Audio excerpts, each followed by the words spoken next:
That's yours. It's mine. No, I think that was I lost track. It's mine? Is it me? Yeah, if you guys, when you asked the question, if you could remind us who's up next. Sorry. We're losing track.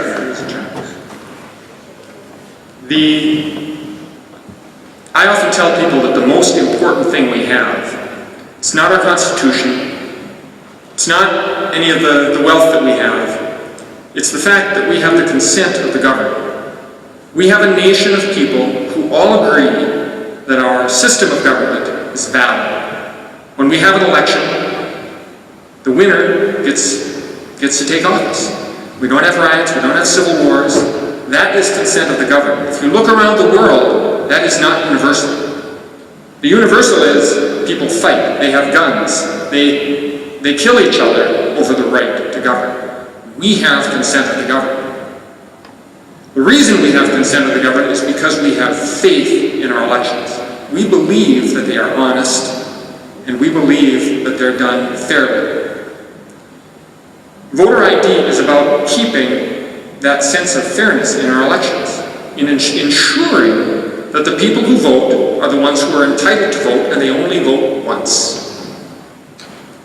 If you listen to the folks on the other side of this, and I think voter ID is an excellent idea. I think it's a minimal provision. You can offer people free IDs. That is not a big barrier. It's just not a big problem.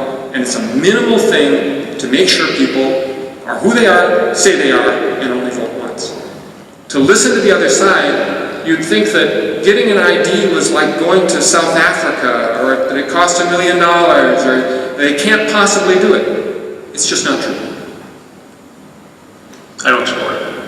I think it's basically an effort at disenfranchising people that have a difficult time getting an ID.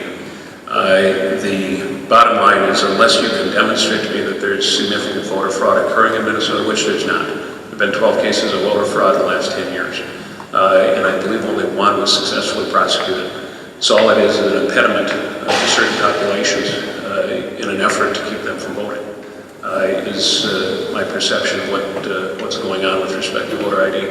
By the way, I've got a daughter who votes for the first time. She just turned 18 on Thursday.